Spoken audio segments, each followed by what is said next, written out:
ሰላም ውድ የሪሚዲያል ስፔሻል ክላስ ተማሪዎች እንዴት ናችሁ? I hope you are doing well. So today we are going to see the next part of chapter 8 ማለት ነው። ከዚህ በፊት chapter 8ን በሶስት ፓርቶች ተመልክተናል። የኛውን ክፍል ደግሞ ቀጣዩን ፓርት የምናየው ይሆናል ማለት ነው። It is about the British colonies ማለት ነው ዌስት ኢስት and southern Africa ላይ ባለፈው ክፍል እንደምታስታውሱት የጣሊያንና የፍሬንችን ኮሎኒስ እንመለከት ነበር። So as I told you previously, so our today's class is about the British colonies in West, East, and Southern Africa ማለት ነው. So let us start. In some cases, Britain showed some degree of willingness to grant her colonies their independence. So the struggle for independence in white settled colonies was relatively bitter and it took more years. So ምንድነው ባጭሩ በሰም ኬዝ ማለት ነው በአንዳንድ ኬዞች ማለት ነው ብሪቲሽ ባጭሩ ዊሊንግነስዋን ሰጥታ ነበር ኮሎኒሶች ኢንዲፔንደንስ እንዲያገኙ ማለት ነው ኮሎኒ ያደረገቻቸው ሀገራቶች ማለት ነው። ያው ግን ባጭሩ እሱ ባጭር ጊዜ ውስጥ ሊፈታ አልተቻለም ወይም ደግሞ በሰትል አልተደረገም ከታሰበው ብዙ ዓመታት እንደወሰደ እንመለከታለን። So in the Gold Coast, the struggle was at first led by an organization called the United Gold Coast Convention. So however, in 1949, Kwame Nkrumah left the Gold Coast Convention and organized the Convention's People's Party. So Nkrumah assumed the leadership in the struggle for independence. The Gold Coast became independent in 1957 and adopted an historic name of Ghana. So የጋና የመጀመሪያው ስም ወይም ደግሞ ቀድሞ ስሟ ጎልድ ኮስት ተብሎ የሚጠራው ማለት ነው። ባጭሩ ኳሜ ንክሩማ ነበር ሊደሩ ማለት ነው 1949 ድረስ ፒፕልስ ፓርቲን ኦርጋናይዝ ከሚያደርግ ድረስ ማለት ነው። ንክሩማ ሊደርሺፑን አሲዩም ካደረገ በኋላ ባጭሩ ስትረግሉ ሊድ እንዳደረገ ኢንዲፔንደንስ እንመለከታለን። ጎልድ ኮስት በ1957 ኢንዲፔንደንት እንደሆነች ሂስቶሪክ ኔሟ ደግሞ ጋናን በ1957 አዶፕት እንዳደረገች አሁን ይሄ ሜን ቶፒክ ስለሆነ ሜን ኢቨንትም ስለሆነ እቺን ያዘው 1957 ላይ ጎልድ ኮስት ወደ ጋና እንደተቀየረ ሰው እንደዚህ አይነት ሜን ኢቨንቶች ስታዩ ቶሎ ካፕቸር ለማድረግ ሞክሩ ማለት ነው። ናይጄሪያ became independent in 1960, Sierra Leone and Gambia in 1961 and 1970 respectively. So አሁንም እዚህ ጋር ቆም ብዬ ላሳያችሁ የምፈልገው ነገር አገራቶቹን ከዓመተ ምህረታቸው ጋር በደንብ ካፕቸር አድርጉ። ናይጄሪያ በ1960 ማለት ነው፣ ሴራሊዮን እና ጋምቢያ በ1961 እና 1970 respectively እንደ ኢንዲፔንደንሳቸውን እንዳገኙ በደንብ ትረዳላችሁ ማለት ምክንያቱም ያው this is the main ኢቨንቶች ናቸው። ሞር ኦፍ ጊዜያቸውን ልጠየቁ የምትችሉት ስለሆነ ጊዜያቸውን በደንብ ካፕቸር ለማድረግ ሞክሩ።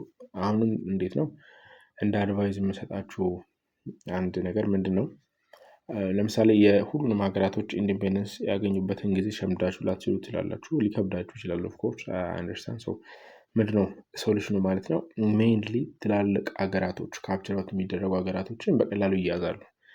ለምሳሌ ኢትዮጵያ በርግጥ ኮሎኒ ያልተደረገችም ግን የአድዋን ጦርነት በቀላሉ ትይዛላችሁ። ትላልቅ ሀገራቶች በቀላሉ ይያዛሉ ባጭሩ። ሞር ኦፍ አስተማሪዎቻችሁም ጥያቄ ሲያወጡ ትላልቅ ሀገራቶችን ትይዛላችሁ ብሎ ስለሚያስቡ ብዙ ላይ ያወጡ ይችላል።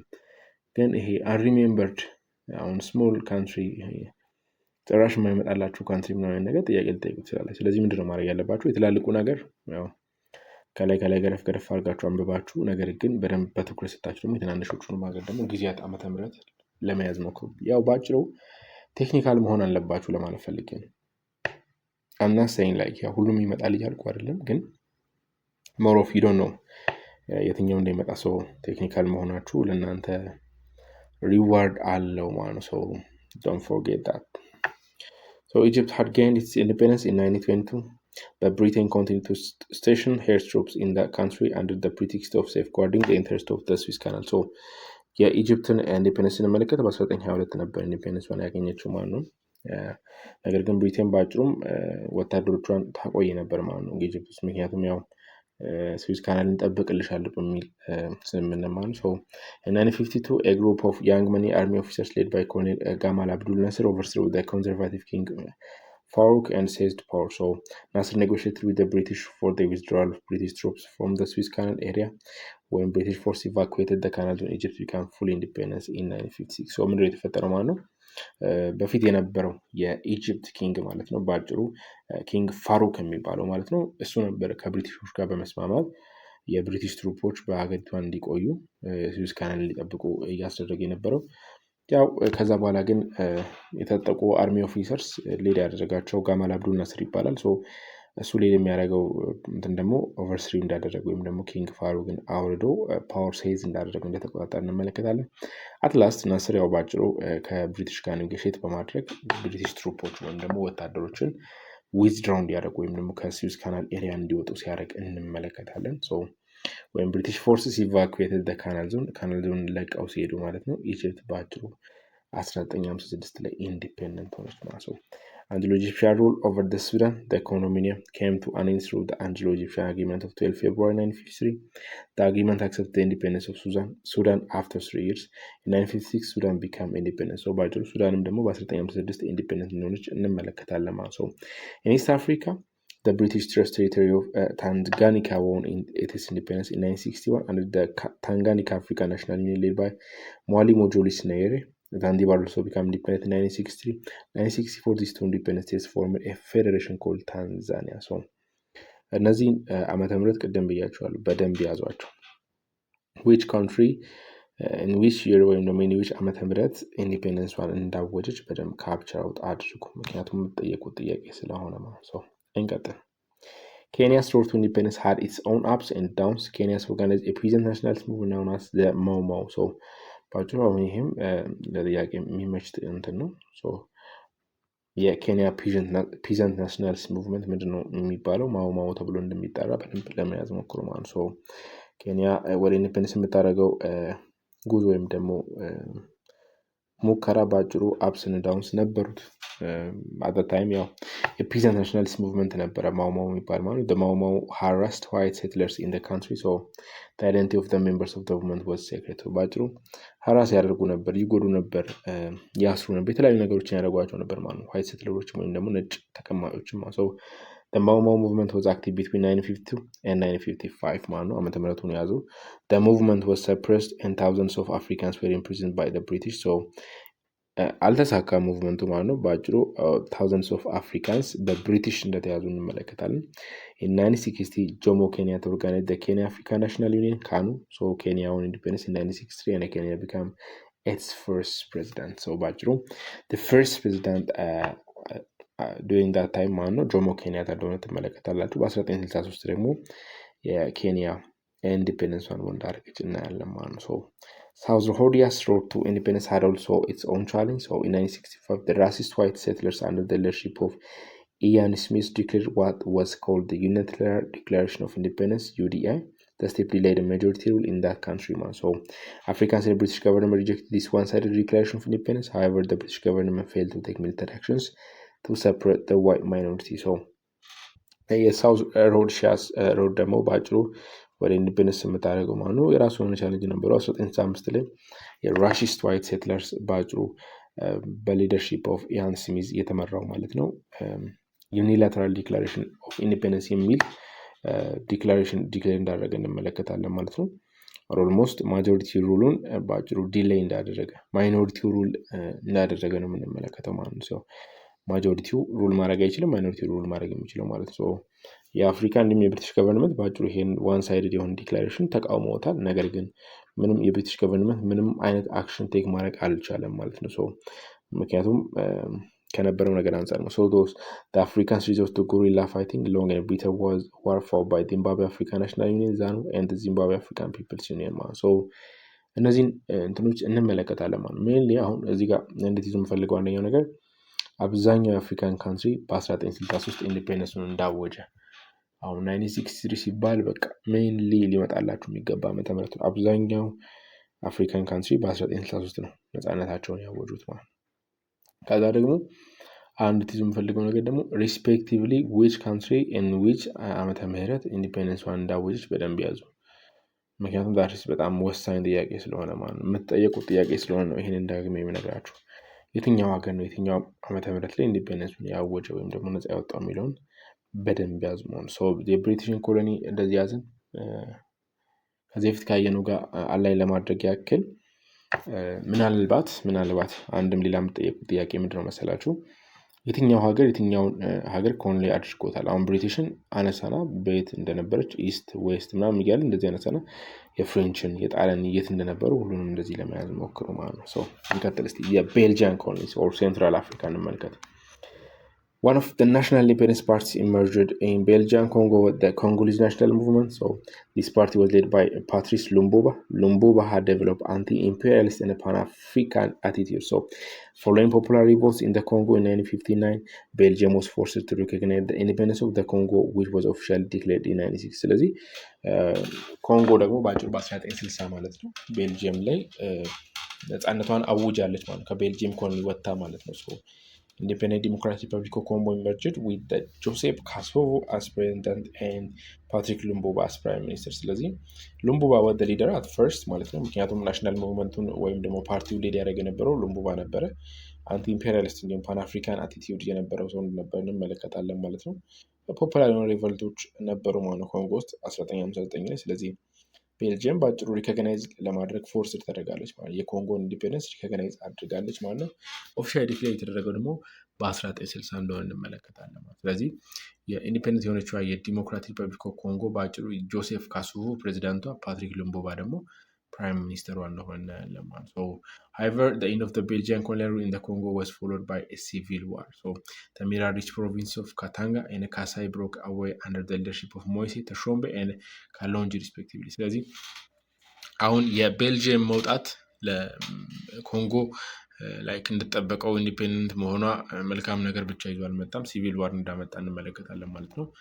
ሚራ-ሪች ፕሮቪንሶች አሉ ወይም ደግሞ ምንድን ነው የሚባለው ክላሶች ነበሩ ማለት ነው። ኦልሞስት ካታንጋና ካሳይ የሚባሉ ማለት ነው። በአጭሩ አንደር ዘ ሊደርሺፕ ኦፍ ሞይሴ ተሾምቤ እና ካሎንጂ የሚባሉ ሁለት የተለያዩ ሊደሮች ነበሯቸው። ሶ ሲቪል ዋር እንዳስነሳ እንመለከታለን ማለት ነው። ቤልጂያን ትሮፕስ were sent to protect the Belgian and European mining interests in the region. Lumumba appealed to the United Nations. So in due course, Lumumba, who had socialist inclinations, was dismissed from office by President Kasavubu on September 5, 1960. So early 1961, Lumumba was captured and fell to in hands of Katanga's troops and was killed. ስለዚህ በአጭሩ የቤልጂያን ትሮፕስ ቤልጂያን እንዲሁም ኢሮፒያን ማይኒንግ ኢንተረስት ያላቸውን ፕሮቴክት ሲያደርጉ እንመለከታለን። ሉምቡባ ይሄንን ወደ ዩናይትድ ኔሽን አፒል ሲያደርግ እንመለከታለን ማለት ነው። ሉምቡባ በአጭሩ ሶሻሊስት ኢንክሊኔሽን እንደነበረው ስላወቀ ያው በፕሬዚዳንቱና በፕራይም ሚኒስትሩ መካከል ከነበረው ዲፍረንስ የተነሳ ከኦፊስ ዲስሚስ እንዳደረገው እናያለን ማለት ነው። ሴፕቴምበር 5 1960 ላይ ማለት ነው። በ1960 ደግሞ እንዳስገደለው እንመለከታለን ማለት ነው።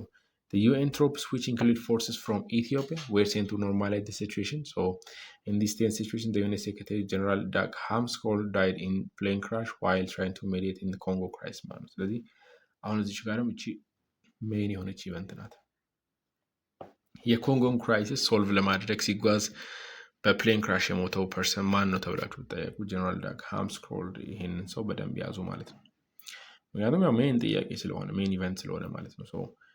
በኮንጎ በነበረው ግጭት ወይም የነበረውን ሲቪል ዋር ለማቀዝቀዝ ነበር በዩኤን ሴክሬታሪ የነበረው የተላከው ማለት ነው። በአጭሩ ግን በፕሌን ክራሽ እንደሞተ እንመለከታለን ማለት ነው። His successor Frank continued the work for the reunification of the Congo. Katangi's forces were defeated by the UN Army in 1963. UN troops finally withdrew with the Congo reunited. So በአጭሩ የዩኤን አርምድ ፎርስ ወይም ደግሞ ኢቨን የኢትዮጵያን ፎርስ ኢንክሉድ የሚያደርግ ማለት ነው። For surprise by the Ethiopia in ancient time, but one of the influenced countries in Africa ማለት ነው። በጣም ኢንፍሉዌንስ የምታደርግ በጣም ብዙ ነገሮች እንደምታደርገች ኢቨን አፍሪካ ውስጥ ብዙ ቦታ ላይ እየሄደች ኮንትሪቢዩት የምታደርግ ሀገር እንደነበረች በጣም እንመለከታለን ማለት ነው። አዲስ ታይምም እንደምትመለከቱ ዩናይትድ ኔሽንስ ፎርስ ሲላኩ ከኢትዮጵያ ጭምር ለዩናይትድ ኔሽንስ ግልጋሎት እንደሄዱ እናያለን ማለት ነው። አትላስት ያው ዩናይትድ ኔሽንስ የካታንጊስ ፎርሶችን ዲፊት በማድረጉ በ1963 ከሀገሪቷ ወጥተው ኮንጎ በአጭሩ ሪዩናይት እንደተደረገች እንመለከታለን ማለት ነው። In July 1964, Kasavubu appointed Tshombe as prime minister ማለት ነው። Tshombe became fierce and brutal in dealing with local matters. Kasavubu sacked him in 1965. አሁን እዚህ ጋር ደግሞ የምታስተውሉት ፕሬዚዳንት የነበረው ካሳvuቡ በአጭሩ ተሾምቤን ፕራይም ሚኒስተር አድርጎ ቢሾመውም ተሾምቤ በአጭሩ በጣም ፊርስፉል ነው ወይም ደግሞ ይሄ በፎርስ የሚያምን በጣም ጠንካራ እንዲሁም ደግሞ ሎካል ማተሮች ላይ ይሄ በሰላም ነገሮችን መፍታት ፒስፉሊ ምናምን ሳይሆን ይሄ በፎርስ ብዙ ነገሮችን የሚያበላሽ ነበር። ካሳvuቡ ሳክ አደረገው ወይም ደግሞ አባረረው ማለት ነው በ1965። in the same year the army under General Joseph Sekeseko Mobutu took over political power ማለት ነው። አፍሪካ ውስጥ የምታስተውሉት ነገር ምንድን ነው? በደንብ አሁን ከተረዳችሁ ማለት ነው። አሁን እያወራሁ ካለሁት ነገር ራሱ አብዛኛው የአፍሪካ ገቨርንመንታል ቦዲስ ኦቨርስሩ ነው የሚደረጉት ወይም ደግሞ ሳክ ነው የሚደረጉት ወይ ደግሞ በጦርነት ነው የሚሸነፉት ወይ ደግሞ ሪዝ ላይክ የሆነ በፒስፉል የሆነ ሴትልመንት በፒስፉል የሆነ ድርጊት ወይም በፒስፉል የሆነ ሽግግር ብዙ አትመለከቱም ማለት ነው። ይሄ አንዱ ከአፍሪካ የምታስተውሉት ነገር ነው ማለት ነው። ተሾምቤ ዌንት ቱ ኤክሳይል ኤንድ ዋዝ ኮንደምንድ ቱ ዴዝ ኢን ሂዝ አብሰንስ ማለት ነው። እንደተገደለ እንመለከታለን። Mobutu put down Katangi's resistance, cleared his country of white merchants, and gradually restored order. Mobutu was confirmed as president of the Congo in 1970. The state adopted a new name of Zaire after former name of the river Congo. የስም ሽግግሮችንም እንደዚህ ለመያዝ ሞክሩ። ከየት ወዴት እንደተደረገ አሁን ለምሳሌ ከሪቨር ኮንጎ ነው ዛይር የሚል ስም የመጣው አይደል? እነዚህን ሽግግሮችም ስሞችን ለመያዝ ሞክሩ ማለት ነው። ምክንያቱም ያው ሜንሊ እነዚህን ጥያቄዎች ነው። አሁን ወደዚህ ወደ ላስት ቻፕተር ስንመጣ አሁን ቀጣዩ ቻፕተር ነው የመጨረሻ ቻፕተር ነው። እንዲህ ወደ መጨረሻው መጽሐፋችሁ ላይ ሞጁላችሁ ላይ ወደ መጨረሻው ቻፕተር እየመጣን ስንሄድ ሜንሊ አስተማሪዎች ከመጨረሻ ቻፕተር የሚያወጡ ጥያቄ እየቀነሰ አብዛኛው ጥያቄ የሚወጣው ባይዜ በደንብ ካስተማራችሁ ሞጁል የትኛውም ኮርስ ላይ እዩ አብዛኛው ጥያቄ የሚወጣው መሀል ላይ ያለው ፓርት ነው። ደግሞ ላይክ መሀል ላይ ያለው ፓርት ነው ሴንስ አጋማሽ አካባቢ ያሉ ቻፕተሮች በጣም ጥያቄ ይበዛባቸዋል። ላስት ላይ ያሉ ቻፕተሮች ብዙ አይደሉም ማለት ነው። However, Mobutu's dictatorial rule and mismanagement led the country to increasing impoverishment. The experience of Congo is one example of the kind of problems which several newly independent African states were faced. ባጭሩ ኮንጎ ፌስ ያደረገችው ፕሮብሌም አብዛኞቹ ኒውሊ ፎርም የሚደረጉ ወይም ኒውሊ ኢንዲፔንደንት የሚሆኑ አፍሪካን ካንትሪስ ፌስ የሚያደርጉ ፕሮብሌም እንደሆነ እናስተውላለን ማለት ነው። The Belgian mandate territories of Rwanda and Burundi became independent by the decision of the UN 1962. At independence, Rwanda became republic, Burundi was made a kingdom and led to become a republic as November 1966. አሁንም ከዚህ ዓመተ ምህረቶቹን እንዳትረሱ በተደጋጋሚ እየነገርኳቸው አይነው አመለር ቢረሽን እየፈጠኑ ነው። ቻፕተሩን ለመጨረስ ነው እንደዚህ ሄዱ። ሜንሊ ፎከስ ማድረግ ያለብን ቦታ ላይ እየቆምኩ በደንብ ትኩረት ሰጥቼ አብራራላችኋለሁ። ግን እንደዚህ ቀላል ነገሮች ናቸው። ከዚህ ሌላ ምንም ጥያቄ ልጠይቋት አትችሉም። ባይዘ አሁን እዚህ ጋር ምንም ሌላ የምጠይቅ ጥያቄ ነው። ዓመተ ምህረትን ነው ኢንዲፔንደንስ ሳውን መቻወጀች ነው ባጭሩ። በደንብ ካፕቸር አውት አድርጉ ማለት ነው። እንቀጥል እስኪ ፖርቹጊዝ። አሁን ደግሞ ወደ ፖርቹጊዝ እንሂድ። ፖርቹጋል ኮሎኒ ያደረገቻቸውን ሀገራቶች እንመልከት። The Portuguese colonial empire. The Portuguese were determined to continue their colonial rule in their African colonies of Mozambique, Angola, Guinea-Bissau and Cape Verde. አሁንም በድጋሚ ላስታውሳችሁ የትኛው ሀገር የትኛውን ኮሎናይዝ እንዳደረገ በደንብ ያዙ። እሺ ፕሊዝ። ብሪቴንን አነሳን፣ ፈረንሳይን አነሳን፣ ጣሊያንን አነሳን፣ አሁንም ፖርቹጋል እያነሳን የትኛው ሀገር የትም ኮሎናይዝ እንደሚያደርግ በደንብ ያዙ። ኢቨን ቤልጂየምን አንስተናል። የትኛው ሀገር የትኛው እንደሚይዝ የትኛው ሀገር የትኛው ጋር እንዳለ ሁሉንም ነገር በደንብ ያዙ ማለት ነው። After World War II, the people of these colonies fought bitter and long guerrilla war against Portuguese colonial rule. እነዚህ ሀገራቶች አጌንስት ፖርቹጊዝ ኮሎኒያል ሩል ሲዋጉ ወይም ደግሞ ራሳቸውን ዲፌንድ ለማድረግ አጌንስት ሲሄዱ ትመለከታላችሁ። Fighting against the African National Liberation Forces proved to be too costly for Portugal to win. It meant great expenditure for the Portuguese government of then Portuguese leader Cateno. In 1974, Cateno's government was overthrown by coup led by General Antonio de Spinola. ባጭሩ ምንድነው የምትመለከቱት ማለት ነው። ፖርቹጋሎች ወይም ደግሞ የፖርቹጊዝ ገቨርንመንት አት ዳት ታይም የነበረው ማለት ነው ኦልሞስት ከነዚህ ሁሉ ፓወርስ ጋር አጌንስት ስታንዳርድ አድርጎ መዋገት በጣም ግሬት የሆነ ኤክስፔንዲቸር ወይም ደግሞ ኮስቲ እንደሆነ በጣም ተረድቶ ነበር ማለት ነው። የፖርቹጊዝ ሊደር የነበረው ካቴኖ በ1974 ኦቨርስሮ እንደተደረገ ጀነራል እንደተቀየረ እንመለከታለን። Then the army in the battlefront demanded for the end of the colonial war. As a result, Portugal decided to end colonial rule in Africa. ፖርቹጋል ባጭሩ ምንድን ነው ዲሳይድ ማድረግ የተገደደችው ማለት ነው አፍሪካ ውስጥ የነበራትን ኮሎኒያል ሩል ለመጨረስ ወይም ደግሞ ኤንድ ለማድረግ ተገዳለች ማለት ነው። With this favorable condition, the Revolutionary Front for the Liberation of Mozambique Frelimo won independence for Mozambique in 1975. አሁን ነው ትንሽ ጠጋ ያለ ዓመተ ምህረት እያየን ያለ ነው። አብዛኞቹ 1960 ውስጥ ነው። የሞዛምቢክን ስትመለከቱ ግን በ1975 እንደሆነ ታያላችሁ ማለት ነው። ይህን የዓመተ ምህረት ዲፍረንስን በደንብ ለመያዝ ሞክሩ። The National Union for Total Independence in Angola, UNITA, and the Popular Movement for the Liberation of Angola, MPLA, both in harmony in conflict with each other, won independence of Angola in 1975. እነዚህን የሚያዙ አዲሽናል እዚህ ጋር ደግሞ የምጨምርላችሁ ነገር ደግሞ እነዚህ አብሪቬሽኖች ፕሊስ ያዟቸው። ሀቭ ሲን አንዳንድ አዛም ጥያቄዎች አይቻለሁ ይመጣሉ እንደዚህ ዩኒታ ስታንድስ ፎር ዋት፣ ኤምፒኤልኤ ስታንድስ ፎር ዋት። አዛም ላይ ያዙ እሺ ፕሊስ። ሌላው ማለት አታችሁ ባታውቁ እንኳን ማለት ነው። ለምሳሌ ዩ ለምን ስታንድ እንደሚያደርግ ባጭሩ ታውቃላችሁ። አብዛኛውን ጊዜ ዩ በዋርፌር ወይም በሀገራቶች ስንመለከት ዩኒቲ ላይ ወይም ዩኒየን ላይ ነው አይደል? እሱን የያዙን በጭንቅላታችሁ። ይህን ደግሞ ካነሳ ናሽናል ነው ናሽናሊቲ ምናምን ነገር ነው።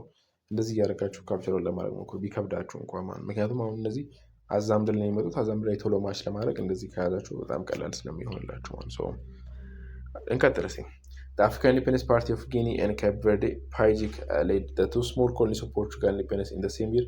Sao Tome and Principe also became independent in 1975. So, አብዛኛው አፍሪካን ካንትሪ ኢንዲፔንደንት የሆነበት ዓመተ ምህረት ሞሮሎስ ተመሳሳይ ናቸው። ሶ ሪሌት እያደረጋችሁ ለማየት ሞክሩ። ሞር ቀለል ስለሚል ይቀይላችኋል። ይሄ ዓመተ ምህረቱ በተመሳሰለ ቁጥር ቀለል አድርጋችሁ ትይዛላችሁ ማለት።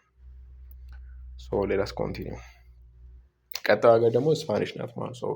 Spanish and South African controlled territory. So, by the Versailles Peace Treaty at the end of World War I, Southwest Africa was taken away from Germany and put under the Republic of South Africa mandatory rule. So, after the Second World War, the responsibility for looking after the mandatory territories were transferred to the United Nations US territories. So, First World War በኋላ የመጀመሪያው የዓለም ጦርነት ካለቀ በኋላ ቨርሳይልስ ፒስ ትሪቲ ተፈርሞ ነበር ማለት ነው። በቨርሳይልስ ፒስ ትሪቲ በሱ መሰረት ማለት ነው ሳውት ዌስት አፍሪካ ከጀርመን ተወስዶ ወይም ደግሞ ከጀርመን ቴክን አዌይ ተደርጎ አንድ ሪፐብሊክ ኦፍ ሳውዝ አፍሪካን ነበር እየተደረገው ማለት ነው። ከሰከንድ ወር ዋር በኋላ ደግሞ ሪስፖንሲቢሊቲ ወይም ደግሞ ማንዳታሪ ቴሪቶሪን የመመልከት ማንዳታሪ ለማን የተሰጠው ማለት ነው? ለዩናይትድ ኔሽንስ የተሰጠው ማለት ነው።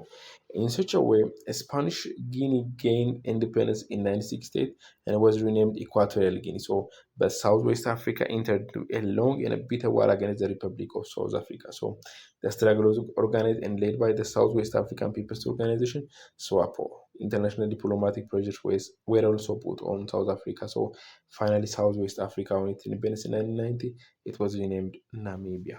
So, አሁን ያዙ ሳውዝ ዌስት አፍሪካ ከሳውዝ አፍሪካ ነበር ስትዋጋ ነበር። አሁን ይመሳሰላሉ፣ ግን ሳውዝ ዌስት አፍሪካ በአጭሩ ናሚቢያ ናት። እነዚህን የስም ዲፍረንሶች መች ሪኔም እንደተደረጉ ከየት ወዴት እንደመጡም በደንብ መያዛችሁ አንደኛ ምንም አይነት ጥያቄ ኮንፊደንሻል እንዴት መልሶ ያደርጋችኋል ማለት ነው። እነዚህን ነገር በደንብ ያዙ ማለት ነው። ሌላስ ኮንቲኒው። ሜንሊ የምናውቀው ታሪክ ደግሞ የአፓርታይድ ነው። it is one of the famous stories in Africa. እኔ አሁን ከአፍሪካ ውስጥ አንሳ ከመባል ማለት አንሳ ባል ከማነሳቸው ታሪኮች ውስጥ ሜን የሆነ ነው። አፓርታይድም የሚጠቀስ ነው ማለት ነው። የአድዋም እንዲሁም ደግሞ የተለያዩ ሲቪል ዋሮችም አሉ አፍሪካ ውስጥ እንደምታውቁት ማለት ነው። ቦትስዋና ውስጥ ያጋጠሙ ነገሮች ብዙ ነገሮች አሉ። አፓርታይድም ግን ለኔልሰን ማንዴላም እሱም ስላለበት ሜንሊ የሚነሳ እንደሆነ ታውቃላችሁ ማለት ነው። ሌላ እስቲ ስለ አፓርታይድ ጥቂት እንመልከት። አይ ቲንክ is like the last section of this chapter, so አይተን እንጨርሳለን ማለት ነው። Apartheid in South Africa. 2 years after South Africa was freed from British rule in 1910, the African National Congress ANC was formed in 1912. So, aimed at struggling for the rights of the black population. Later, the ANC crystallized its demands into call for one man, one vote. So, in 1948, a general election brought the African National Party to power. It was a party made up of extreme racist groups. It promoted a policy of discrimination, which came to be known as apartheid. So, በአጭሩ አፓርታይድ ከምን እንደመጣ በደንብ ለመያዝ ሞክሩ። 1948 ላይ ጀነራል ኢሌክሽን ነበረ። ጀነራል ኢሌክሽኑ ብራውቱ በአጭሩ አፍሪካን ናሽናል ፓርቲን ወደ ፓወር እንዳመጣው እንመለከታለን። ይሄ ናሽናል ፓርቲ ደግሞ በአጭሩ ኤክስትሪም ሬሲስት ግሩፕ ወይ ዘረኛ የሆኑ ሰዎች የበዙበት ወይም ግሩፖች ያሉበት ነው። ምንድነው ፖሊሲያቸው? ፖሊሲ ኦፍ ዲስክሪሚኔሽን የመለያየት ነው፣ ወይም ደግሞ የመለየት ነበር ፖሊሲያቸው ማለት ነው። ይሄ ደግሞ ምንድነው ተብሎ የሚታወቀው? አፓርታይድ ተብሎ ይታወቃል። አፓርታይድ ሌላ ነገር አይደለም። ኢትስ ኤ ፖሊሲ ኦፍ ዲስክሪሚኔሽን ማለት ነው።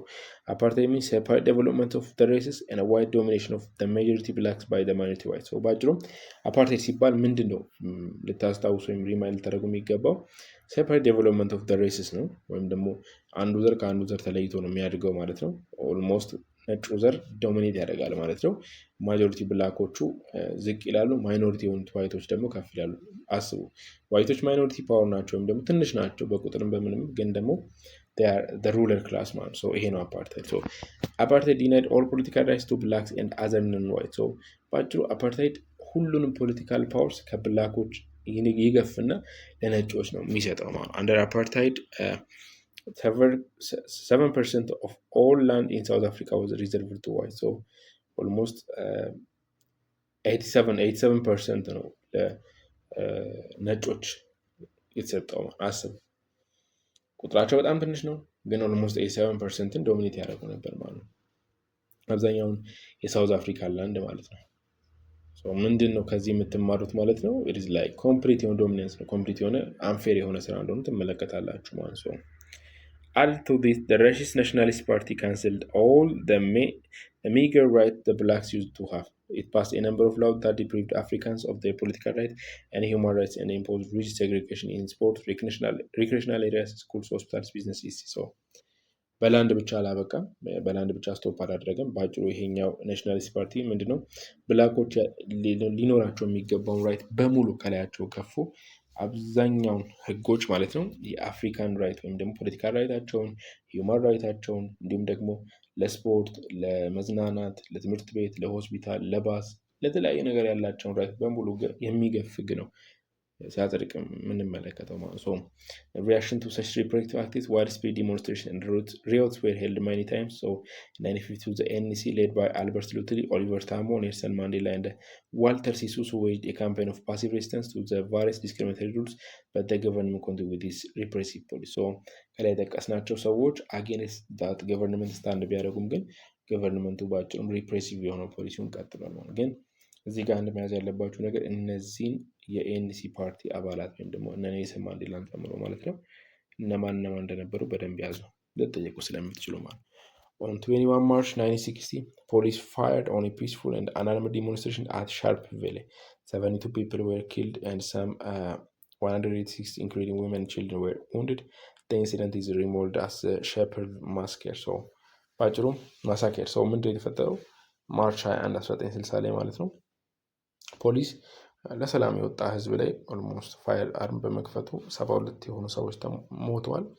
ኦልሞስት 186 የሆኑት ደግሞ ውንድድ ሆነው ላይም ቆስለዋል ማለት ነው። የሻርፕ ቬሌ ማሳከር ወይም ደግሞ ጭፍጨፋ ተብሎ ይታወቅ እንደነበረ እንመለከታለን ማለት ነው። the act arose to worldwide condemnation. so ኦልሞስት ይሄ ኢቨንት ከሆነ በኋላ ወርልድ ዋይድ የሆነ ፎከስ እንዳገኘ እናያለን ማለት ነው። so many nations enacted economic sanctions against the racist government of South Africa. ያው አንድ የኢንተርናሽናል የሆነ ሩሎች መኖራቸው አንድ ጥቅሙ ይሄ ነው። ባይዜ የሆነ ነገር አንፌርነስ ሲፈጠር ዓለም ህብረት ያደርግና አጌንስት ዛት አንፌር የሚያደርገው ቦዲ ይቆማል ማለት ነው። በዚህ ጊዜም ኦልሞስት አብዛኞቹ ኢኮኖሚክ ሳንክሽኖች አጌንስት መጥተዋል ማለት ነው። በጊዜው ከነበረው ገቨርንመንት አንጻር ኢኮኖሚክ የሆኑ ማዕቀቦች ሲጣሉ እንመለከታለን ማለት ነው። the racist government arrested the opposition leaders including Nelson Mandela and banned all black political organizations as illegal. Mandela was in jail Robben Island until he was released in 1990 ማለት ነው። ምን አደረገ ማለት ነው ራሲስት ገቨርንመንቱ ኢቨን እንደዚህ ኢኮኖሚክ የሆኑ ሳንክሽን ቢደርስበትም ኦፖዚሽን ሊደሮችም ተቃዋሚዎችም ሲያስር እንመለከታለን። አንደኛው ሰው ደግሞ ፌመስ የነበረው ኔልሰን ማንዴላ ነው ማለት ነው። ኦልሞስት ምን አደረጉ ማለት ነው ኦል ብላክ ፖለቲካል ፓወሮችን ባን አደረጉ፣ ኦርጋናይዜሽኖችን ዘጉ፣ ኢሌጋል ናቸው ወይም ህገወጥ ናቸው ብለው ማንዴላን ሮበን አይስላንድ ውስጥ በእስር ቤት አቆዩት ማለት ነው። The struggle of the ANC finally bore fruit. So apartheid was abolished and the one man one vote was introduced in South Africa. So at last ግን የኤንሲ ስትራግል ፍሬ አፍርቶ አፓርታይድ ተደምስሶ ማለት ነው። የአንድ ዋማ ዋንቦት የአንድ ሰው አንድ ድምፅ ባጭሩ ወደ ሳውዝ አፍሪካ ኢንትሮዲውስ ሲደረግ እንመለከታለን አፕሪል 1994 ላይ ማለት ነው። የአፓርታይድ ሜን አክተር የነበረው ማንዴላ ነው። ማንዴላ won election and held office as the first democratically elected president of the Republic of South Africa. He was able to reconcile blacks and whites in peace in 1999. He left his presidency for the next democratically elected president. So ማንዴላ አትላስት ፕሬዚዳንሻል የሆነ ምርጫውን በማሸነፍ ዲሞክራቲካሊ ኤሌክትድ የሆነ የመጀመሪያው የሪፐብሊክ ኦፍ ሳውዝ አፍሪካ ፕሬዚዳንት ሲሆን እንመለከታለን። ኢቨን ብላኮችን እና ዋይቶችን አንድ ላይ በሰላም እንደገዛ እስከ 1999 አስታርቆ እንደገዛ እንመለከታለን። አትላስ ደግሞ የሚገርማችሁ ነገር ነው ፕሬዚዳንሻል የሆነ ቦታውን ደግሞ ለቀጣዩ ለተመረጠው ሰው ዴሞክራቲካሊ ነው ሊቭ ያደረገው ማለት ነው። የሳውዝ አፍሪካን የአፓርታይድ ታሪክ ደግሞ በዚህ ዋይንድ አፕ እናደርጋለን ማለት ነው። ሶ ዲስ ኢዝ ኦል አባውት ዲስ ቻፕተር 8 ማለት ነው። ሶ ኔክስት ፓርት ዊ ዊል ስታርት ኔክስት ቻፕተር 9 ኦር ላስት ቻፕተር ማለት ነው። ሶ አንትል ዳት እነዚህን ቪዲዮዎች ዳግማችሁ አንብቡ፣ በርቱ፣ ሸምድዱ። መልካም ውጤት ደግሞ እንደምታመጡ በደንብ ተስፋ አለን።